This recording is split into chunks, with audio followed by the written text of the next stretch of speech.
Something I always say to anyone is that as a software engineer, you have to stay focused. You have to be disciplined in everything you do. If you're not disciplined, if you lose focus, you will not remember what's your important task of the day.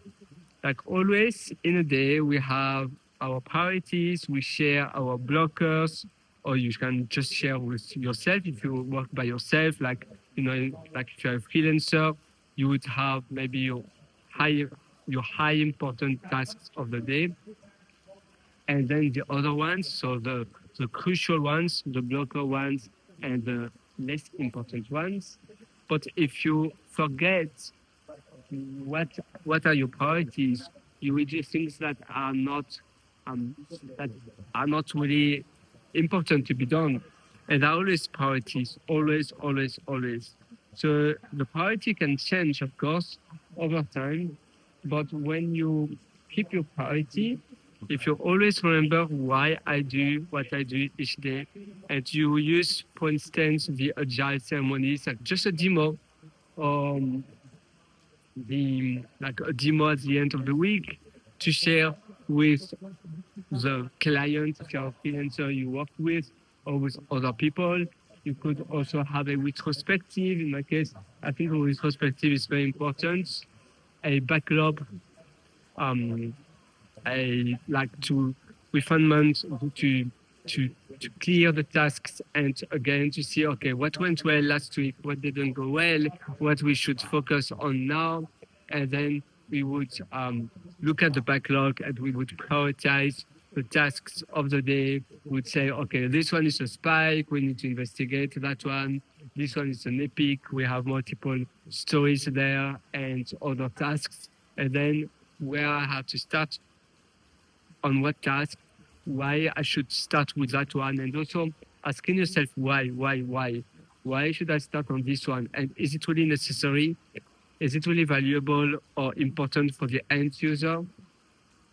Yeah, it's easy to think it's important, but maybe at the end of the day, it's not really important. It's like OpenAI, the dashboard, even ChatGPT is, it's connected with OpenAI because that's where you go on your profile account. They don't have a way to update your password. The only way to update your password is to log out from your session and to say, I forgot my password. You click on the forgotten password link. Why? It's because why do we need to have a form update your password to ask your current password, your existing password, and then new password? No, that's not adding values. OpenAI, you don't use OpenAI because the dashboard is fantastic for the user to update their password. No, you use OpenAI. At the beginning, they didn't even have 2FA because what matters the most is to have the best LLM, the best GPT models. And that's why people use OpenAI. And they know where the values are. And so they prioritize and they focus. They turn not on an amazing UI, okay, it's user friendly, but they know why people would choose OpenAI, not another one. The integrations, the MCP integrations you can have and you can plug with other services. And it's still nice to use the way how they can directly fetch the webs as well, because before it was only the LLM, the model trends in 2023, and nothing newer than that.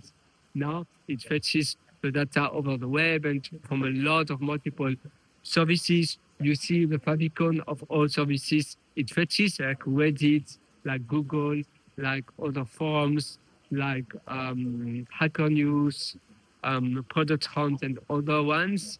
And automatically you have that information. That's why people use OpenAI, but not because you cannot use or you can update your passwords. No, you cannot, people don't care. It's only how accurate are the data. And for you, it's different. Where is your value proposition, your unique value proposition, your unique selling value proposition, USP, unique selling proposition, USP. And once you know that, like Domino's, it was about, when they started, it was about to deliver the pizza as quickly as possible. You get your pizza within 30 minutes or you get refunded and you still have your pizza, because at that time having a pizza being delivered, it was taking so long. I remember when I was a kid, we didn't know. We had to call the pizzeria and we had to wait 1, 2, 3 hours even. The experience was so bad. And so Domino's wanted to give an amazing proposition there. Now they stopped doing it because they are so big and everybody knows Domino's. But when no one knew Domino's, they had to start from there. And that's the best way to to be strong at doing something. So look where there's a need and where people are not happy. And as a software engineer, we should be more product centric, more product oriented. And if we are more obsessed and more focused on the pains of the users, we'll be able to deliver a better product, a better service. So always think about what's the pain point of my user, and me as a software engineer, what's really needed, not something I want to build just for myself, a new feature that actually is not needed, but a feature that really will make my service different, but also unique and so valuable compared to the competitors. What will make my product to stand out? How can I stand out in comparison with my competitors? How I can be so valuable and so priceless? And then you will use, like in my case, I use Cloud Code. It's a bit expensive, but it's okay. I use the sub agents and the agents to know very well also the window context, and how you can also compact the conversation, how you can summarize all of the conversation to have the answer of the conversation always very accurate, really relevant.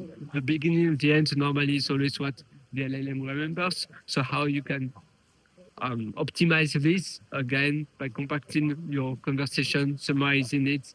Maybe there are also different ways. MCP is really handy, but also it pollutes badly our window context. So there are a lot of things to take into account. But in general, it's always about what I need to build, being very specific in the prompt, knowing precisely what needs to be built. First, planning, thinking, prototyping before building, and always thinking about the product, about where and how we'll add as much value as possible, and being obsessed by the user, being obsessed by providing the best values possible I can provide, and then I start prompting from there, and I start providing the best values, and this is the best way you can build products. So yeah, now as a software engineer, we are product builders, and this is the best job ever. And I mean, to me, it's the best job ever, and I believe it will be also the case for you if you watch this video. So start today, learning, researching, applying what you learn, and iterate from there. And then when you learn, and then when you apply what you learn, and also researching and comparing what's the best tools out there, yes, it's still, you see, that's the water behind me. Then you will be able to schematize, to clarify, and to reinforce also the knowledge you learn. And that's so valuable. So I highly suggest you to do that. And in my case, I wish you all of the best. Happy day, happy product building day. Bye-bye.